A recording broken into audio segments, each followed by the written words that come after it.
General Hospital spoilers teasing that Jason Morgan and Carly Spencer have declared themselves done with one another, but as any Port Charles insider knows, nothing is ever quite as final as it seems. Beneath the surface of their curt goodbyes and terse text messages, Jason remains ever vigilant, a silent guardian shadowing Carly's every move, ready to step in should danger strike. Yet Carly, true to form, is firing back at Jason with all the ferocity of a cornered lioness, especially once she learns of the deeper secrets he keeps. Fractured trusts and hidden loyalties. In the pre-dawn hush of the Metro Court penthouse, Carly Spencer sits alone at the head of the sleek granite breakfast bar, her coffee untouched, as the sun's first rays slant through floor-to-ceiling windows. Her phone glows with Jason's latest, a single line, "I'm done. Stay safe." It's the sort of ominous farewell one reserves for a battlefield, not the two people who once built a life on secrets and half-truths. But Carly, stubborn and proud, refuses to be cowed. With a frustrated exhale, she throws on her leather jacket and heads out, determined to face the day on her own terms. Less than an hour later, Jason stands on a rain-slick rooftop in the Docks district, raincoat collar turned up against the drizzle, eyes fixed on the horizon. He thinks of Carly's fearless defiance and of the danger that always clung to her like a second skin. After all, he still moves behind the scenes to protect her, an anonymous tip here, a phone call there to warn off an adversary. But Carly remains blissfully unaware of his watchful presence. His own words reverberate in his mind. "I'm done." It was the only way he could give her a chance at a clean slate, free from the ghosts he drags behind him. Yet as he turns to leave, he catches a glimpse of her silhouette through the rain, Carly's figure steeled with determination, and he knows that done is a luxury neither of them can afford. Carly's life has always been a whirlwind of ambition and impulse, and this morning is no different. She strides into ELQ's glass-walled boardroom, where Jack Brennan waits along with a cadre of investors. Their smiles are polite, but there's tension in the air. Investors whisper that Carly's erratic personal life might jeopardize the upcoming Quartermain capital infusion. Carly, acutely aware of the glances, squares her shoulders and delivers her presentation on the new ELQ digital platform with razor-sharp focus. Yet beneath the calm veneer, her mind drifts to Jason and to the secret he's hiding about her grandniece's future. When the meeting ends, Jack offers to drive her home. Carly hesitates, recalling Jason's warning never to lean on Brennan. But needling her pride into place, she accepts. Behind the wheel, Jack's easy charm covers an edge of calculation, just the sort of sly manipulation Jason warned her against. Yet Carly is determined. She'll have Jack's friendship, or more, if she chooses, and Jason's disapproval will not sway her. Only later, when Jack's kiss lingers too long, does Carly remember Jason's accusation, that Brennan is a dangerous cipher with hidden motives. Betrayal and fury swirl in her chest. Should she call Jason? But she dials another number instead, issuing orders to tighten ELQ's stock buyback plan, channeling her anger into business instead of confrontation. Meanwhile, Jason receives word from his most trusted informant. Sasha Gilmore's due date has arrived. The rumor mill in Port Charles is spinning out of control. Everyone believes Sasha's mysterious baby belongs to Jason. He knows the truth. Sasha and Michael had one impulsive night, and Sasha's child is Michael's.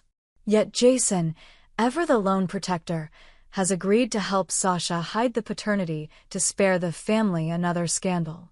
He has funded Sasha's care, arranged discreet ultrasounds, and ensured that the baby will arrive under his name on the birth certificate. It's a debt he refuses to let Michael or Carly know he's taking on. That evening, Carly exits the Metro Court's revolving doors just as Jason slips inside through a side entrance. They pass within feet of each other, oblivious, a near miss charged with irony. She clutches her phone, intending to text him, but deletes the message, steely resolve taking its place. Jason's hand hovers over the call button, but he forces himself to lower it. Each believes the other has truly let go, until the truth threatens to explode. Unmasked secrets and shattered alliances. A week later, Carly boards a flight bound for Munich, set to visit Michael, who has been in Germany overseeing a tech merger venture. She tells Jason she's going solo on this trip, another barb meant to show her independence. In reality, she hopes Michael might reveal why he's been distant, and perhaps shed light on the secret she senses Jason's hiding. Arriving at Michael's sleek apartment overlooking the Isar River, Carly is greeted with warmth and weighty hesitation. Michael paces his living room, the lines around his eyes deeper than the Alps are high. After a moment of small talk, Michael's shoulders slump. "I owe you the truth," he begins, voice wary. Carly's heart thuds. "About Jason?" she prompts. Michael sighs, nodding. "Sasha's baby? It's mine. It was my mistake, my weakness. I didn't want to hurt Jason or flip our whole family upside down." Carly's cup quivers in her hand. "But you told me you'd always protect that child." Michael meets her gaze. "I did. But I thought you deserved to know. You're his wife once over, and the baby, she or he will be your grandchild." Shock and betrayal wore beneath Carly's composed exterior. After years of putting family above all else, she's being forced into the cruelest triangle yet. Jason, Michael, and a child no one will admit belongs to its true father. Carly restrains a sob as Michael reaches for her hand. "Don't tell Jason," he pleads softly. "Not yet." Carly pulls away. "You're asking me to betray him as badly as he's betrayed me?" she whispers. Michael's eyes glisten. "I'm asking you to protect him." When Carly returns to Port Charles, Jason waits on the jet bridge, silent, unreadable. She leaps into his arms, tears spilling freely. "I know," she chokes out. Jason's face blanches. The word hangs between them like a guillotine. "You know," he breathes.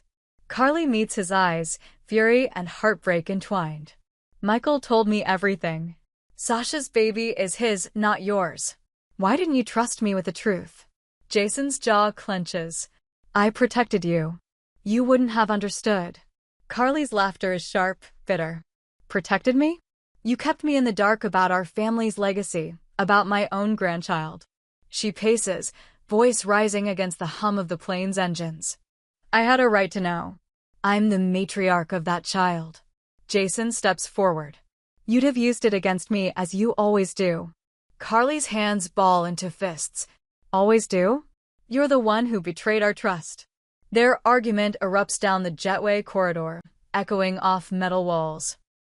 Passengers avert their eyes. Flight crew hover nervously as Carly tears at her hair. Jason grips her arms. At its peak, Jason's eyes soften.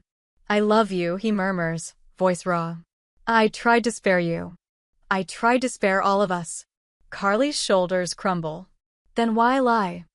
In the days that follow, Carly confronts Jason at their penthouse, the city skyline a silent witness. She demands answers. Why did he agree to shoulder the financial and legal burden of Sasha's maternity alone? Why did he believe she couldn't handle the truth? Jason confesses that Michael's confession shattered him. Michael's guilt mirrored the tragedy of their own fractured family. And so Jason took control of the secret, hoping to buy time, to protect the child from scrutiny until they found the right moment to reveal the truth. Carly listens, tears staining her cheeks as she absorbs the weight of Jason's confession.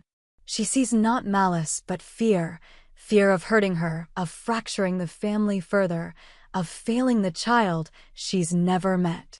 And in that moment, both recognize the poisonous cycle of secrets they've perpetuated.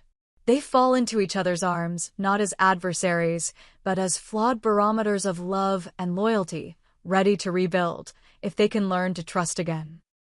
Yet Port Charles never allows for a long reprieve.